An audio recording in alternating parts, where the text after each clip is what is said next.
అందరికీ నమస్కారం.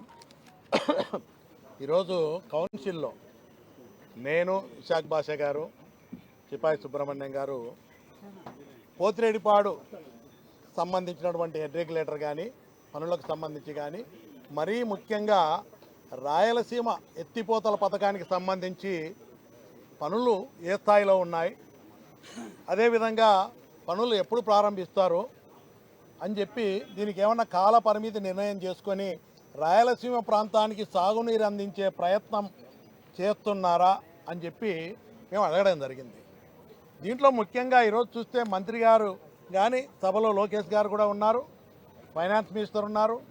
అందరూ కూడా మేమేమడుగుతున్నాం ఒక్కటే, మీరందరూ కూడా ఒక్కసారి రాయలసీమ ప్రాంతంలో పోతిరెడ్డిపాడు హెడ్ రెగ్యులేటర్ 44,000 క్యూసెక్లకు పెంచని సందర్భంగా 11,000 నుంచి 44,000 క్యూసెక్లకు పెంచక ముందు చూస్తే రాయలసీమ ప్రాంతంలో తాగేదానికి కూడా నీళ్ళు లేని పరిస్థితి. అదేవిధంగా కరువు వచ్చినప్పుడు చీనా చెట్లు కానీ నిమ్మ చెట్లు కానీ పైర్లు కానీ ఎండిపోయి ట్యాంకర్లతో నీళ్లు పోసుకోవాల్సిన పరిస్థితి వచ్చింది. కాపాడుకోలేక బోర్లు 1000 అడుగులు 1500 అడుగులు వేసి అడుగంటిపై నీళ్లు కూడా లేకపోయి చెట్లు కానీ పంటలు కాపాడుకోలేక తాగేదానికి నీళ్లు లేక చాలా ఇబ్బంది పరిస్థితులు మనం చూసాం. మైలవరం రిజర్వాయర్లో ఈరోజు మనం చూస్తున్నాం, దశాబ్దాల తరబడి ప్రాజెక్టు కట్టి 3-4 దశాబ్దాలు అయిపోయింది. పోతిరెడ్డిపాడు హెడ్ రెగ్యులేటర్ 44 క్యూసెక్కులు పెంచక ముందు ఒక్కొక్కసారి డ్యాంలో తాగేదానికి కూడా నీళ్ళు లేని పరిస్థితి మేము కొన్ని దశాబ్దాల తరబడి.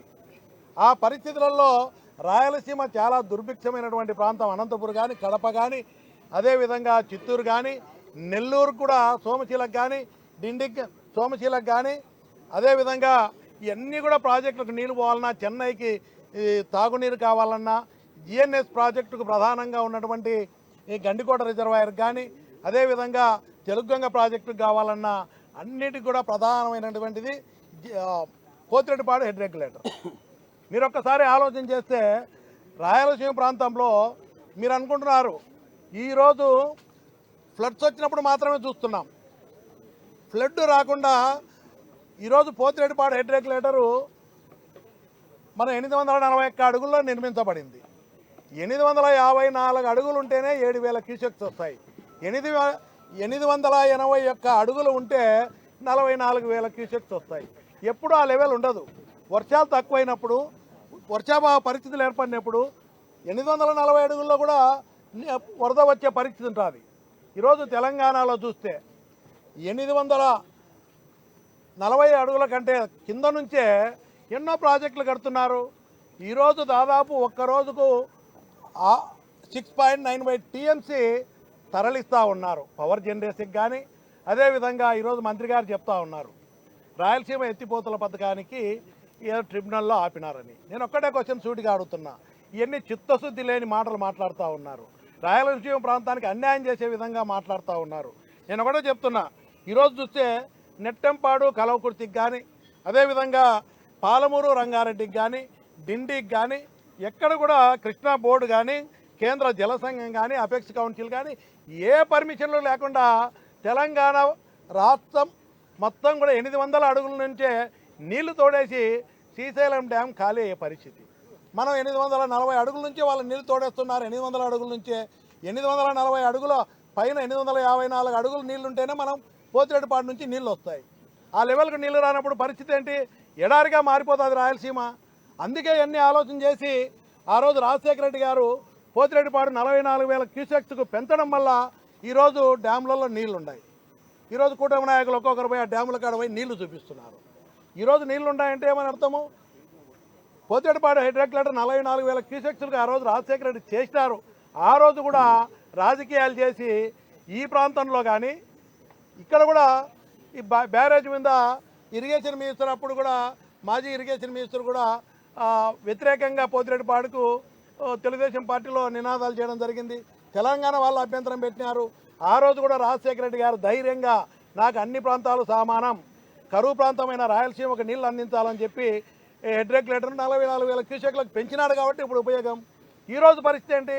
840 అడుగుల కంటే దిగువన నుంచి 800 అడుగుల నుంచి ఇంకా అంతకంటే దిగువన నుంచే తెలంగాణ వాళ్ళు ఈ మేము అనేది రంగారెడ్డి ఈరోజు పాలమూరు రంగారెడ్డి కానీ, డిండి కానీ, నెట్టెంపాడు, కలవకుర్తి కానీ ఏ పర్మిషన్లు లేకుండా కూడా వాళ్ళు ప్రాజెక్టులు అన్నీ చేపడతా ఉంటే దాన్ని ఆపే పరిస్థితి లేదు. ఈరోజు ఈ రాయలసీమ ఎత్తిపోతల పథకం చాలా అవసరం. కరువు వచ్చినప్పుడు 840 అడుగుల కంటే నీరు కిందకి వెళ్ళిపోయినప్పుడు కృష్ణాలో వరద నీరు రాయలసీమ ఎత్తిపోతల పథకం అనేది చాలా అవసరమని 800 అడుగుల నుంచే రోజుకు 3 టీఎంసీ నీళ్లు తరలించి రాయలసీమ ప్రాంతాన్ని పోతిరెడ్డిపాడు హెడ్ రెగ్యులేటర్ దిగువ భాగాన పంపుల ద్వారా నీళ్లు పోస్తే జిఎన్ఎస్ఎస్ కానీ, చెన్నైకి తాగునీకి కానీ, తెలుగుగంగకు కానీ, గండికోటకు కానీ అన్నిటికి కూడా నీళ్లు మనం పంపించే అవకాశం ఉంటుంది. మరీ ముఖ్యంగా కరువు వచ్చినప్పుడు తాగేదానికి కానీ, పరిశ్రమలకు కానీ చెన్నైకి నీరు అందియాలన్నా కూడా 58 టీఎంసీలు మినిమం నీళ్లు కావాలి, తాగేదానికి కావాలండి. ఈరోజు 101 టీఎంసీ మనకు అలాట్మెంట్ ఉన్నా కూడా 20 సంవత్సరాల్లో కేవలం 2 సంవత్సరాలు తప్ప మిగతా అన్ని సంవత్సరాల్లో కూడా మనకు అలాట్మెంట్ ఉన్నా కూడా నీళ్లు వాడుకోలేని పరిస్థితి. ఈరోజు అలాంటి పరిస్థితుల్లో ఎందుకు వాడుకోలేకపోయినాం? 840 అడుగుల కంటే దిగువకు పోతున్నాయి కాబట్టి నీళ్లు వాడుకోలేకపోతున్నాం. తెలంగాణ మాత్రం రోజు 7 టీఎంసీలు నీళ్లు తోడేస్తూ ఉంది.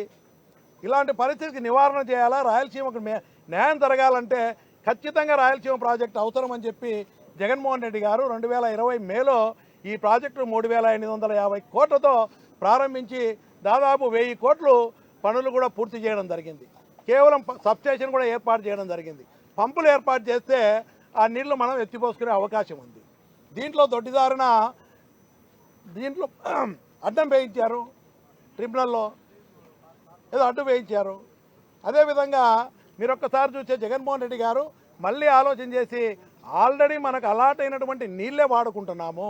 రాయలసీమ ప్రాంతానికి జిఎన్ఎస్ఎస్ కానీ, తెలుగుగంగకు కానీ వీటికి ఏదైతే నీళ్ళు అలాట్మెంట్ వచ్చినాయో డ్రింకింగ్ వాటర్కు అయ్యే వాడుకుంటున్నాం, మాకు పర్మిషన్ అవసరం లేదని చెప్పి పనులు ప్రారంభించి ఆయన చేయడం జరిగింది.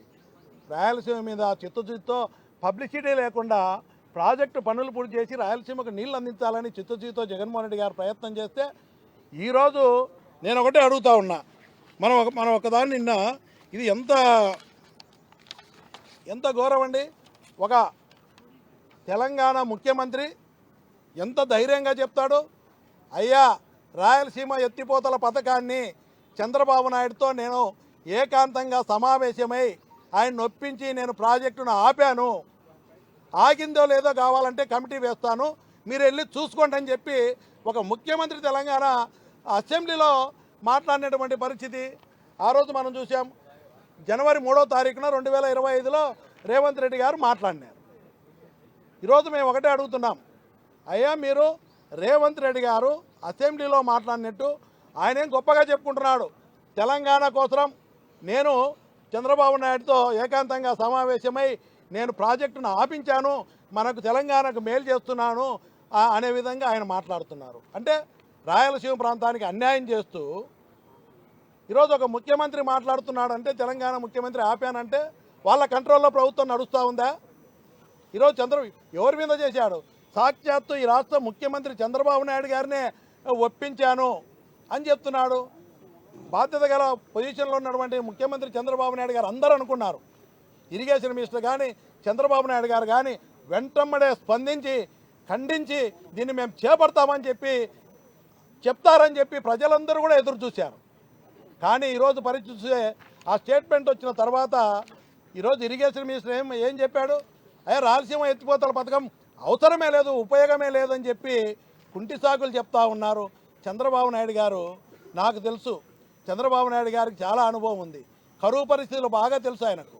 అయినా కూడా 20 టీఎంసీలు నీళ్లు ఏమవుతాయని చెప్పి మాట్లాడుతూ ఉంటే ఎందుకు ఆ విధంగా మాట్లాడుతున్నారో చంద్రబాబు నాయుడు గారు ముఖ్యమంత్రిగా ఉండి రాయలసీమ పరిస్థితులు తెలిసి తాగేదానికే నీళ్లు లేని పరిస్థితి, ఆత్మహత్యలు చేసుకునే పరిస్థితి నుంచి మన రాష్ట్రాన్ని రాయలసీమ ప్రాంతాన్ని బయటేసుకోవాల్సిన బాధ్యత ఆయన మీద ఉంది, రాయలసీమ భాషగా కానీ ముఖ్యమంత్రిగా ఉంది.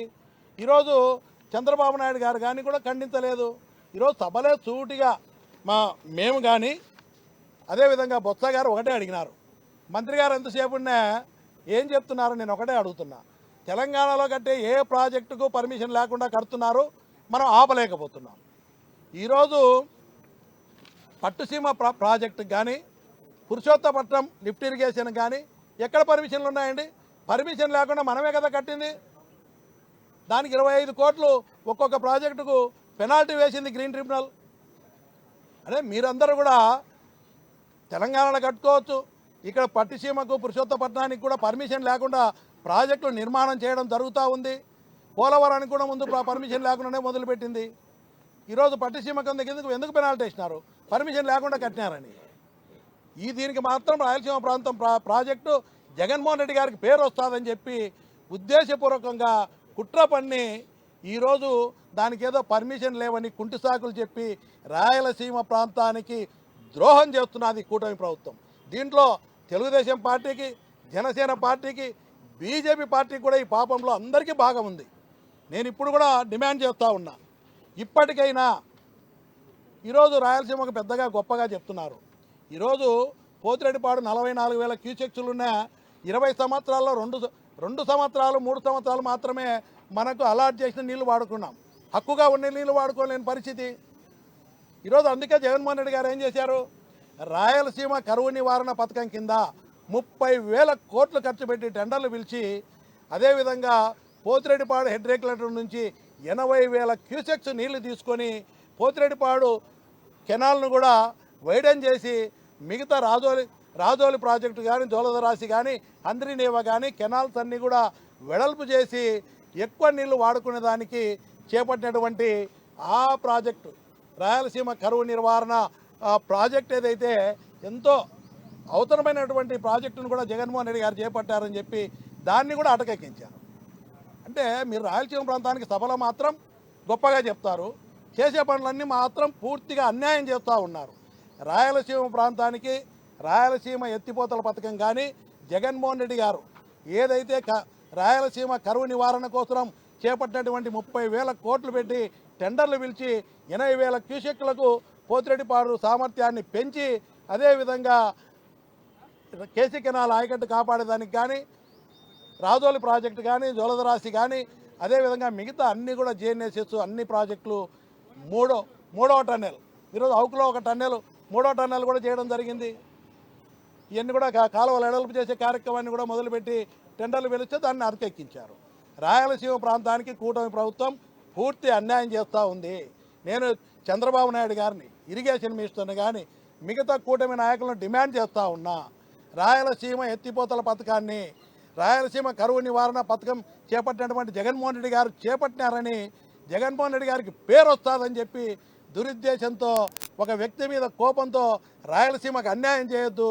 మీరు ఈ ప్రాజెక్టులన్నీ చేపట్టి రాయలసీమ ప్రాంతానికి న్యాయం చేసేంత వరకు కూడా వైఎస్ఆర్ కాంగ్రెస్ పార్టీ పోరాటం చేస్తుందని చెప్పి మేము మనవి చేస్తున్నాం.